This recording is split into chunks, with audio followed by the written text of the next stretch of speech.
गरीब किसान की बेटी। एक बहुत गरीब किसान था। वह अपनी बेटी के साथ एक छोटी सी झोपड़ी में रहता था। उसके पास खेती करने के लिए इतनी कम ज़मीन थी कि उसकी फसल को बेचकर उसे बिल्कुल थोड़े रुपए मिलते थे। उन रुपयों से वे लोग ठीक से खाना भी नहीं खा पाते थे। वह राजा के पास अपनी समस्या लेकर गया। राजा दयालु थे। उन्होंने किसान को अपनी जमीन में से कुछ जमीन दे दी खेती करने के लिए। उन्होंने कहा, यह जमीन तो हमारी ही रहेगी, लेकिन उस पर उगने वाली फसल तुम्हारी होगी। किसान ने राजा को बहुत बहुत धन्यवाद दिया। एक दिन वह खेत की जुताई कर रहा था। तभी उसका हल किसी कठोर चीज से टकराया। उसने वहां खोदकर देखा तो उसे सोने की एक ओखली मिली। किसान ईमानदार था। उसने अपनी बेटी से कहा, हमें यह ओखली राजा को दे देनी चाहिए। जिसकी जमीन है उसी को यह ओखली भी है, इसीलिए उसको इसे राजा को लौटा देना चाहिए। किसान को बेटी बोली, नहीं पिताजी, आप ऐसा मत कीजिए।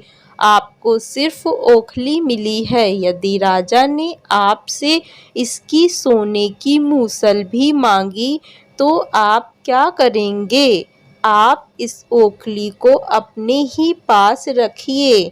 लेकिन किसान को यह बात ठीक नहीं लगी।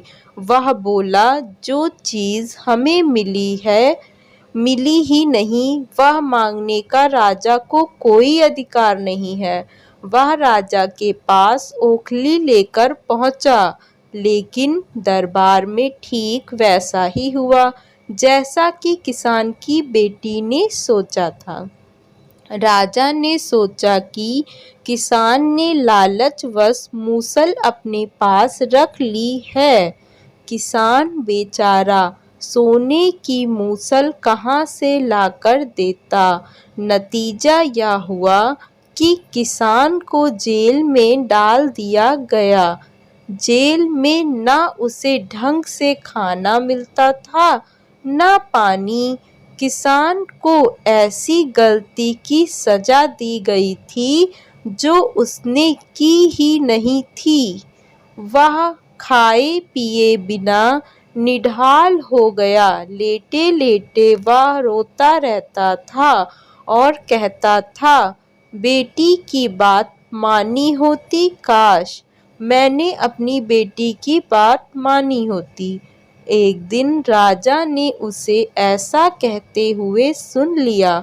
उन्होंने किसान से पूछा कि वह ऐसा क्यों कह रहा है। तब किसान ने राजा को पूरी बात बताई। राजा को अपनी गलती का एहसास हुआ। किसान को तुरंत छोड़ दिया गया। किसान की बेटी को राजा के दरबार में बुलाया। उससे बातें करने के बाद राजा को पता चल गया कि वह कितनी बुद्धिमान है। किसान की बेटी को राज्य के खजाने का मंत्री बना दिया गया। उन्होंने रहने के लिए घर और सभी सुख सुविधाएं दी गईं। किसान और उसकी बेटी सदा सुख से रहें। किसान को थोड़ा कष्ट जरूर झेलना पड़ा, लेकिन अंत में जीत सच्चाई की हुई।